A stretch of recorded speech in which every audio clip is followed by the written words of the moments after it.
சென்னை மாநகர காவல்துறை என்னை கைது செய்ய வந்திருக்கு. அவர் வந்து எங்கள் அட்வொகேட் வந்தால் தான் நான் கதவை திறந்து வாங்குவேன் அப்படின்னாரு. இப்படியான ஒரு சுச்சுவேஷனில் நான் அவங்களை மீட் பண்ணுவேன்னு உண்மையாலே நினைக்கல. யூடியூபர் சவுக்கு சங்கர், மாலதி இருவரையும் கைது செய்ய தமிழ்நாடு காவல்துறை அவர்கள் வீட்டு வாசலில் காத்திருக்கிறது.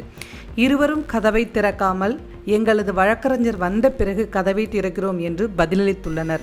இந்த பரபரப்பான சூழலில் இருவரும் தங்களது வீட்டுக்குள் தங்களை பூட்டிக் கொண்டிருக்கின்றனர்.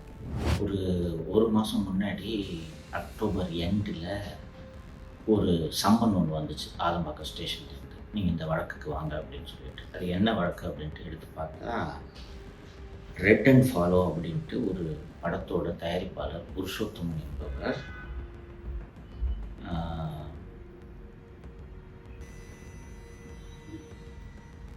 27/6/2025 அன்று என்னை 30/6/2025 அன்று என்னை அலுவலகத்துக்கு வந்து பார்த்து, எனக்கு வந்து நீங்கள் என்னை பற்றி தப்பாக பேசிட்டீங்க அந்த வீடியோவை நீக்குங்க அப்படின்ட்டு சொன்னதாகவும், நான் மாலதி அலுவலகத்தில் இருந்தவங்க எல்லோரும் சேர்ந்து அவனை அடித்து, இன்னும் 10 லட்ச ரூபா கொடுத்தா தான் வீடியோவை நீக்குவேன் அப்படின்னு சொன்னதாகவும், அவன் கையில் வச்சிருந்த ஒரு 2 லட்ச ரூபாயை பிடுங்கிக்கிட்டதாகவும் ஒரு எஃப்ஐஆர் அப்படின்ற அலிகேஷன் அப்படின்றது தெரிய வந்துச்சு.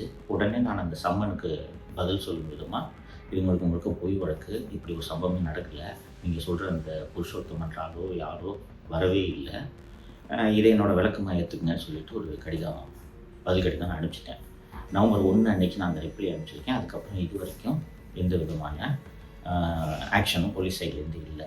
நேற்று நைட்டு சென்னை மாநகர காவல்துறை ஆணையர் திரு அருண் அவர்கள் பினாமி நிறுவனத்தின் மூலம் ஏகப்பட்ட முதலீடுகளை செய்திருக்கிறார் என்ற விவரங்களை வெளியிட்டதும் விடிகாத்தால் இதே வழக்கில் கைது செய்வதற்கு வந்திருக்கிறாங்க.